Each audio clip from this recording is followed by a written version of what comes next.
Right, hello there. So, the last couple of days I've had, obviously it's been Christmas thing, so I've been down to my dad anyway, so he's not overly well at the moment, but anyway.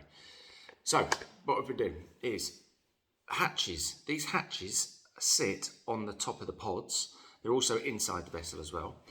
Inside the vessel, I'm not worried about them at all, but externally, I'm just a bit concerned that if a wave smashed down on that really hard, that it could, very unlikely, but it could break it. So what I did, I'm always looking around for utensils. So I found a frying pan in a shop. And what I've done is, first of all, put the outer in it and looked at it and I thought, yeah, it's about right, but it's actually a bit too big. So I moulded one just in case. So that's that. Wife loves me moulding in kitchen utensils. Anyway, so that fits in there perfectly. Comes out. So winner, wife's got a new frying pan. But downside is when I actually sit it on the top, it's just fractionally too big. And then what I'm worried about is if the hatch is in like that, that will be bonded to the bottom of it. It's actually a little bit too big. So now, if the wave washes up, it could do exactly what that's just done and flick it off. And also could force a little bit more water inside it. So what I've found now is, I'm just going to reverse the camera and adjust it. So what I found was a saucepan that I've cut the top off, and the bottom is absolutely perfect for it. I'm in my own shadow, apologies. So that actually fits in there. So if I put it right at the bottom, that's got a fraction of movement on it, which is perfect.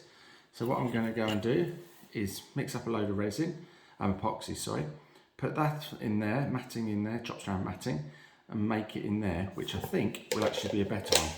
So firstly, got to hide the evidence, because if anyone finds out that I've cut up a pan, I'm dead. Anyway, let me go and get some resin.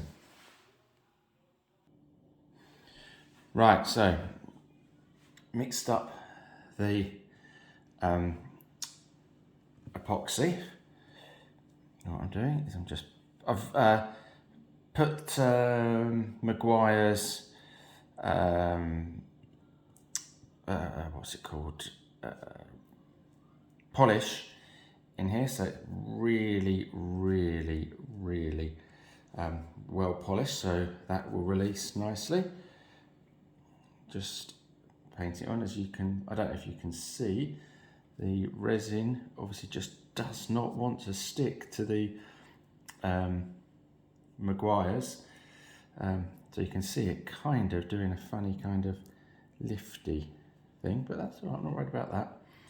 So let's just paint this all on. That will do.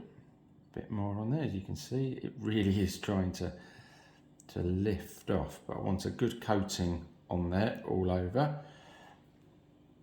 And now what I do is I've torn the edges of the chopped strand. So this is 450 gram, I think. Can't remember, didn't pay a lot of attention, I just took it off the roll. So now let's put it in and stipple it to get the resin going right through the matting.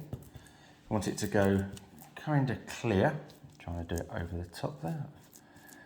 I don't need a big kind of skirt down on the edge of this, but I need a big enough skirt on it. If I do it from this side, then you can see, I might as well move that out the way. Get as, obviously all this stuff goes straight in the bin afterwards. Resin, you don't bother cleaning it out or anything, but as you can see, that is forming, starting to form quite nicely in there. Tell you what, I know I've only got to make 4 of these, or 6 of them, 5 of them, because I'm going to have a spare, but inside, just in case one gets lost at sea. it shouldn't do because they'll all be tethered on, but better to be safe than sorry. And what I'm going to do is I'm going to get the little MIG welder out, not MIG, the TIG welder, and I think I might weld a little handle on this little frying saucepan. I keep saying a frying pan. So let's go round. Try not to get the resin on your hands because it's really sticky. Now outside at the moment it's about 3 degrees, so I've decided to do this inside. It's not the best lighting, but never mind. Better than outside in the workshop, to be fair, and the resin wouldn't go off very nicely outside. And what you want to do is get the matting so that it goes almost, well, it almost goes a transparent colour, and you see it's almost transparent there and white there.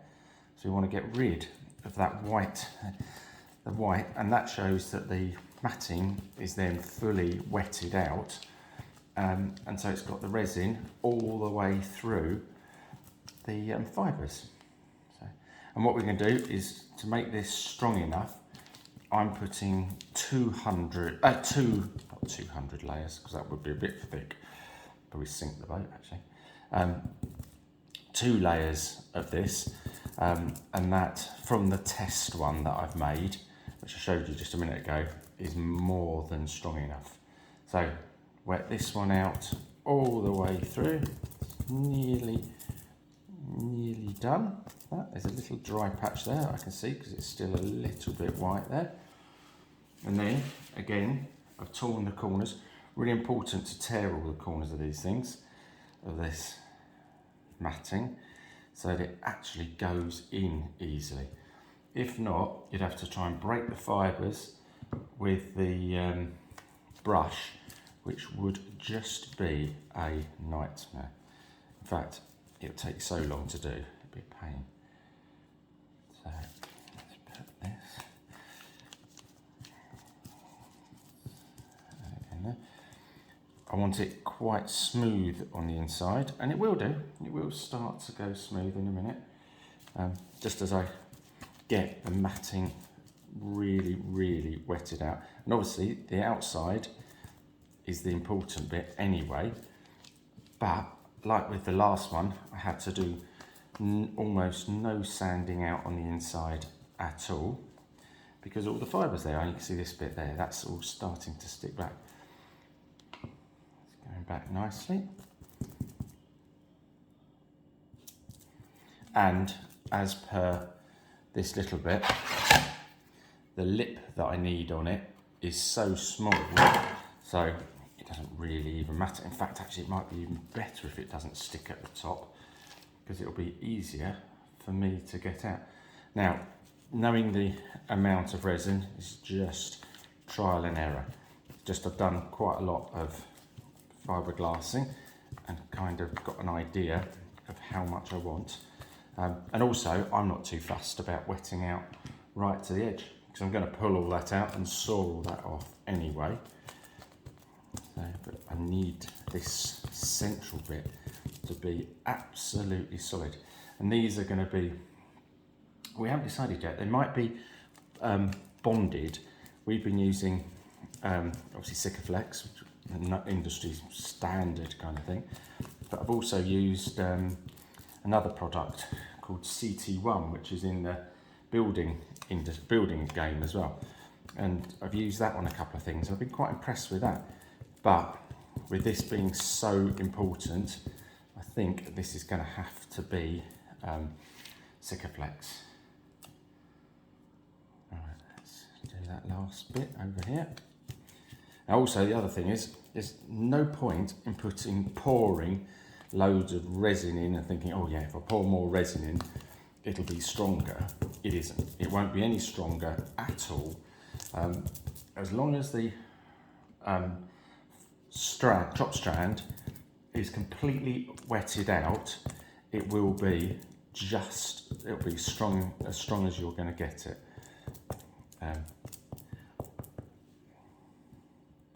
Right, let's put that through there. You can see that all starting to take the shape nicely now, and all the strands are starting to just stick down, because those strands afterwards, when it's dry, when the matting's, sorry, not when the matting, when the resin is dry, are like, no, they are little shards of glass, and they dig in so deep, and they are awful. You do not want to get those in your fingers. Right, so let's just go around here, get it right into the edge there. As with the other one that I did, that I didn't like, I haven't put any holes in this to blow it out or anything. It actually came out quite easily. I could get hold of the edge and then just get it out. I did it when it was what's called green. I don't know if I'm going to be able to, because it's 9:30 tonight already. Might be able to just wait up, depends on how quickly it goes hard. Or quickly it goes green. And greens, when it's not fully cured, but it's still got a little bit of, it's kind of a semi-cured state. And then you can just pull things out sometimes, just that little bit easier. But you know what, I might do what I quite often do, forget. And go and deal with a, I don't know, shouty daughter or something like that. Right, or as I did last time, get caught up in a film. So, put all those back. I'm just going to put those ones down. Don't need those at all down, but might as well just push them down a little bit more. In fact, they're not wanting to go down at the moment. So, there you are. You can see that. And no, you might look at it and think there's bits of dry bits. There aren't. So, there we are. Now, that, forget it. There's no point in me trying to resurrect, save that. What I normally do is I've got a tiny bit of resin left in the pot there. I quite often leave it in the pot like that, and then when I come to get it out, I can get it out really, really easy. So I'll leave that now and let that bake. Probably get a telling off from the wife because it will stink, and then tomorrow I shall, or later on, I shall pop it out.